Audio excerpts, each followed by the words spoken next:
May I come in? Yes. Good afternoon, sir.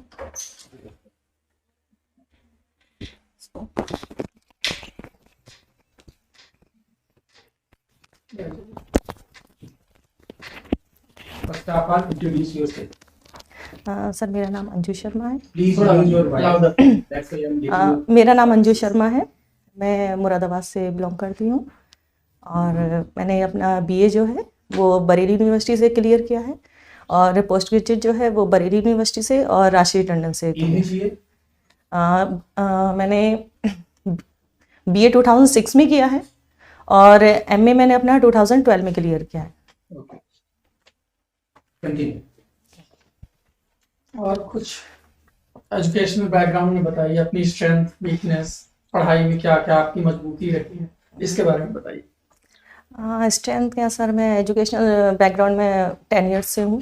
10 years से मैं teaching line में ही चल रही हूँ और मैं मतलब अपर क्लासेस जैसे 12th 11th 12th इन्हीं क्लासेस को टीचिंग करती हूँ। आपका ग्रेजुएशन 2006 में हुआ है जी और पीजी आपका 2012 में। जी तो ये 6 साल का जो गैप था, इस सर- गैप का कुछ कारण था या जी आपका सर। पढ़ाई से रुचि नहीं हट गई? सर, कारण था मेरी मैरिज हो गई थी और उसके बाद फैमिली मेम्बर्स को मतलब पसंद नहीं था कि मैं अपनी स्टडी करूं, तो इसलिए मेरी स्टडी रोक दी गई थी। और फिर उसके बाद में मैंने फिर से मतलब मेरे हस्बैंड ने कहा कि नहीं तुम फिर से अपनी स्टडी स्टार्ट करो, तो फिर मैंने 2012 से फिर से मैंने अपनी स्टडी स्टार्ट। हम बात करें रुचि और अवधान की, दोनों में डिफरेंस क्या होता है? रुचि और अवधान, नाम सुना है आपने दोनों का? रुचि तो इंटरेस्टेड है। इंटरेस्ट होगा तभी हाँ। बच्चा पढ़ाई कर सकता है। जी एक अवधान भी होता है, दोनों में कुछ डिफरेंस अंग्रेजी में कॉन्सेप्ट अवधान को मतलब समझ नहीं पा रही। समझ कोई बात। अच्छा, ग्रोथ और डेवलपमेंट, वृद्धि और विकास। वृद्धि और विकास सर, वृद्धि तो ये एक टाइम लिमिट के लिए होती है और विकास जो है वो जीवन पर्यंत चलता ही रहता है। मतलब जब तक व्यक्ति की मृत्यु नहीं होती तब तक उसका विकास होता ही रहता है। अब वृद्धि रुक जाती है क्या? जी। After certain stage. जी आपको केबीएस में क्यों सिलेक्ट किया जाए, कोई खास कारण बताएंगे आप? सर, मेरा बस यही है कि मैं टीचिंग लाइन में बच्चों को पढ़ाने का इंटरेस्ट रखती हूँ और टीचिंग लाइन ही एक ऐसी लाइन है जिसमें आप सिखा भी सकते हैं और सीख भी सकते हैं।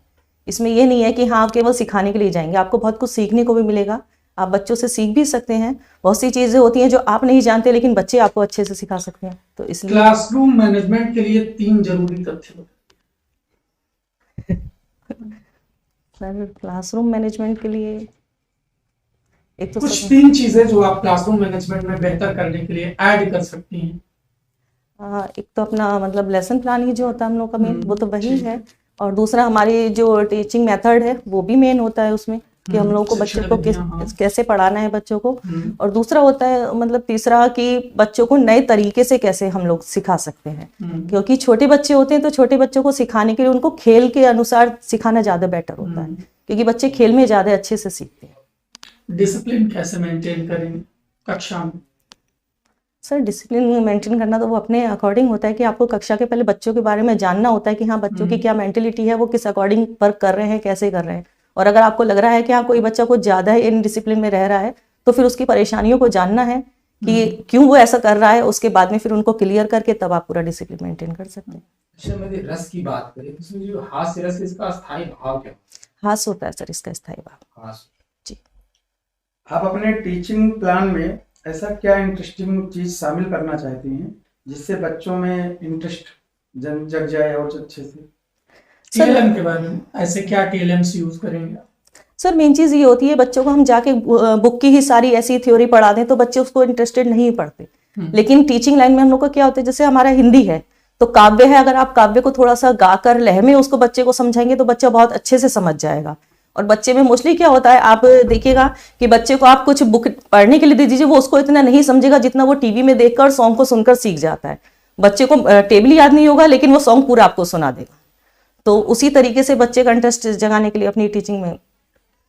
केंद्रीय विद्यालय जो संगठन है ये स्टेट गवर्नमेंट का एक कोई संस्था है या सेंट्रल का है या कोई ऑटोनोमस बॉडी है? सर, ये सेंट्रल गवर्नमेंट। सेंट्रल गवर्नमेंट का। केंद्रीय विद्यालय क्यों स्थापित किए गए? सर, इतना मेरे को नहीं पता इस बारे में। समाज में आप कुछ बताना चाहेंगे? किस समाज की बात कर रहे हैं? हनुमान में कौन सा समाज होगा? हनुमान में कौन सा समाज होगा? हनुमान में सर हनु वैसे तो सर इसमें तत्पुरुष होना चाहिए, क्योंकि उनकी हनु जो है उसको ठोड़ी को बोला जाता है और उनकी ठोड़ी पर ही वार किया गया था, तो उसके बाद उनका नाम हनुमान पड़ा। लेकिन तीसरा पद नहीं निकल के आता। लेकिन हाँ सर, बहु सॉरी। अच्छा, आपने संस्कृत भी पढ़ाई होगा है ना, तो दीर्घ संधि का जो सूत्र है अकहा सवर्णे दीर्घ। अच्छा, तो अक जो प्रत्याहार, इसमें कौन कौन से शब्द आते हैं वर्ड, उसके अंतर्गत जो अक प्रत्याहार जी, कौन कौन सा शब्द आएंगे? सर इसमें हमारे जो स्वर हैं वो आते हैं।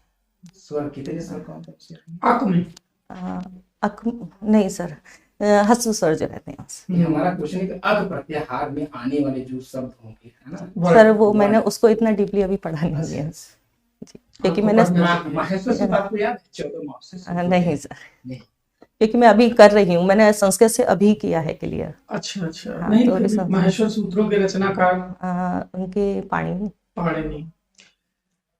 की थी। नहीं पाणिनि सर, की जो रचना है, मतलब माहेश्वर सूत्र जिसमें है, उस रचना का नाम बताइए पर्टिकुलर, जो पाणिनि का जो व्याकरण संकलन था, उस रचना का नाम क्या है? भाष्य सर इतना भी क्लियर नहीं है। अष्टाध्यायी। हाँ सर, अष्टाध्यायी। चलिए, वर्तमान कुछ मुद्दों से सवाल। कोविड-19 को लेकर के जी बहुत सारी अफवाहें अभी हैं, जी। तो क्या आपको लगता है कि कोविड-19 फिर से वापस आ गया है? सर फिर से वापस क्या, ये तो एक तरीके से इसके साथ हमको जीना सीखना पड़ेगा, क्योंकि ये तो वायरस है और इसके साथ हमको जीना पड़ेगा। अब इसको हम तभी जी सकते हैं इसके साथ में जब हम इससे बचाव कर सके। तो इसके बचाव के कुछ बिंदुओं को आप बताइए, कैसे बचा जाए कोविड-19 से? सर मेन चीज तो यही है, मास्क का प्रयोग करना है और जितना हो सके भीड़ भाड़ वाली जगह से दूरी बनाए रखें, कम जाए, और अब सफाई का विशेष ध्यान रखा जाए। मेरी असफलताएं किसकी रचना है? बाबू गुलाब राय के साथ।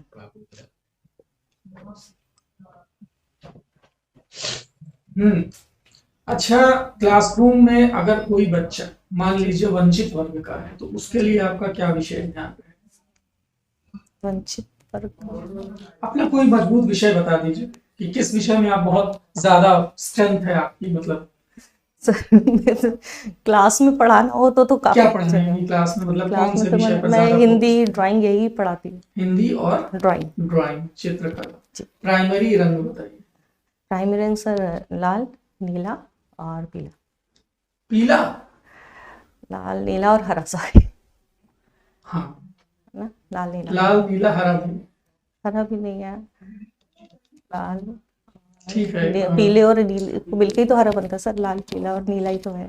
आप कला पढ़ाती हैं, कला में एक शैली है स्क्रीच शैली, नाम सुना है? नहीं सर, पर ड्राइंग के बाद नॉर्मली अपने इंटरेस्ट के लिए ही पढ़ाती हूँ। अच्छा, नॉट एज अ सब्जेक्ट। हाँ, not as a subject. Hindi से सवाल इनसे पूछते हैं। रानी केतकी की कहानी, रानी केतकी की कहानी इंशाल्लाह का, उस्ताद इंशाल्लाह। अच्छा, कक्षा में मान लीजिए आपके बहुभाषिकता है जी, है ना, बहुभाषिकता कक्षा में एक शिक्षक को क्या प्रयास करना चाहिए? पहले टीचर को यही जानना चाहिए कि बच्चे किस किस मतलब आए हैं, कहाँ से, उनकी क्या क्या भाषा है, उसके बारे में जानने के बाद फिर कौन सी भाषा वो अपनी अच्छे तरीके से सभी बच्चों को समझा सकता है, तो उसको जानना बहुत जरूरी। बहुभाषिकता को कैसे लेंगे आप? समस्या, साधन? सर साधन ही लेंगे, समस्या तो नहीं लेंगे, क्योंकि हर बच्चे की अपनी मातृभाषा अलग होती है और बच्चा अपनी मातृभाषा में बहुत अच्छे से सीख जाता है। जो न्यू एजुकेशन पॉलिसी 2022 है, उसकी 3 खास बातें आप सर इस बारे में मेरे को नहीं पता।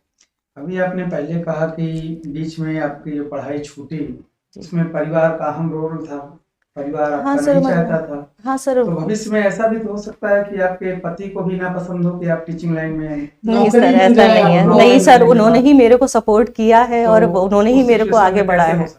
नहीं, उन्होंने ही मेरे को सपोर्ट किया है और उन्होंने ही आगे बढ़ाया है, तो फिर ऐसा तो नहीं हो सकता। अगर आपकी क्लास में कोई दिव्यांग लड़का आ गया और वो अपने आप को असहज महसूस कर रहा है, तो ऐसा क्या करेंगी आप कि उसे असहज फील ना हो? सर मैं उसको बहुत सारे ऐसे उदाहरण दूंगी, जैसे दिव्यांग लोग जो हैं कि उनके बारे में उनको बताऊंगी कि उन लोगों ने इतना सब होने के बाद भी बहुत कुछ किया है आगे, तो आप अपने आप को कमजोर ना समझें और आगे बढ़ने की कोशिश करें। अच्छा, किसी बच्चे के अंदर हिंदी पढ़ने का जो इंटरेस्ट है कैसे डेवलप करें? जैसे उसका मन हिंदी नहीं अच्छा लगा उस बच्चे को, है ना, उसको जी। पढ़ना है ना, जी। तो क्या उसके अंदर किस तरीके से आप उसको उत्साहित करेंगी, प्रोत्साहित करेंगी कि बच्चा का जो है मन हिंदी पढ़ने में लगने लगे? सर पहले मैं यही जानना चाहूंगी कि उसके हिंदी पढ़ने का मन क्यों नहीं है, उसका कारण क्या है उसका। अगर वो कारण उसका मुझे पता चल जाता है तो उसके बाद में फिर उसका लिए तरीका ढूंढूंगी कि हाँ इसको मैं किस तरीके से हिंदी को अच्छे से पढ़ा सकूं। कई बार ऐसा होता है कि बच्चे बुक की लैंग्वेज को नहीं समझ पाते हैं, तो मैं चाहूंगी कि मैं उनको जिस लैंग्वेज को वो समझ पाए उसी लैंग्वेज में उनको पढ़ाऊं जिससे वो समझ हिंदी पाए। तो खुद एक लैंग्वेज है। नहीं सर, लेकिन कई बार अगर शुद्ध हिंदी देखा जाए तो शुद्ध हिंदी हर बच्चा नहीं समझ पाता। बोलियों में बोलियों में, हाँ बोलियां हैं। अच्छा, खड़ी बोली की बात करें तो सबसे ज्यादा योगदान किसका रहा? खड़ी बोली किस साहित्यकार का रहा? लल्लू लाल का सर, खड़ी बोली में। और खड़ी बोली के पहले लेखक या कवि किसको मानते? खड़ी बोली का मतलब खड़ी बोली में रचना करना सबसे पहले किसने स्टार्ट किया? सर लल्लू लाल ने किया था। अमीर खुसरो। नहीं, ओ सॉरी, हाँ अमीर खुसरो ने। हाँ। चौपाई आपने सुना हो? जी चौपाई की परिभाषा क्या होती है? सर, चौपाई ये सम्मात्रिक छंद है हमारा, हम्म। जिसके 4 वर्ण होते हैं और वो 4 चरण होते हैं और चारों चरण में 16-16 मात्राएं होती हैं चारों में, और अंत में 2 गुरु अच्छे माने जाते हैं। एक कोई चौपाई आप सुनाइए।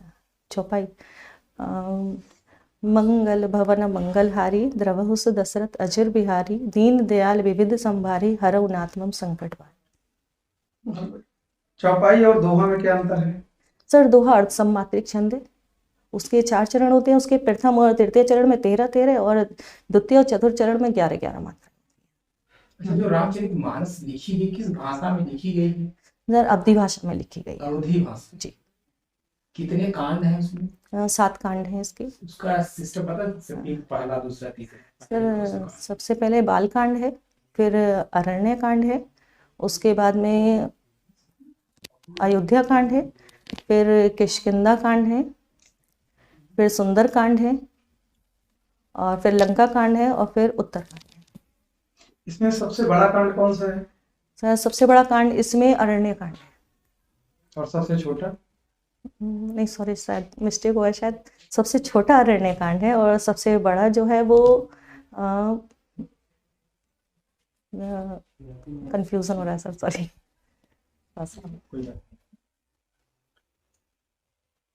ठीक है, बढ़िया। Thank you.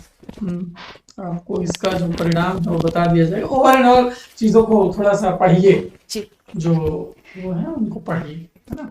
एक्चुअली है ना सर, इतने टाइम बाद दोबारा से स्टार्ट करने में तो थोड़ा नहीं, जरूर आप अच्छा कर लेंगे। आप हैं रीच पर हैं अपने, बस चीजों को थोड़ा पढ़िए, समझिए, है ना, थोड़ा सा ज्ञानात्मक कौशल विकसित करिए। बाकी आपका जो बोलने का तरीका है वो ठीक है।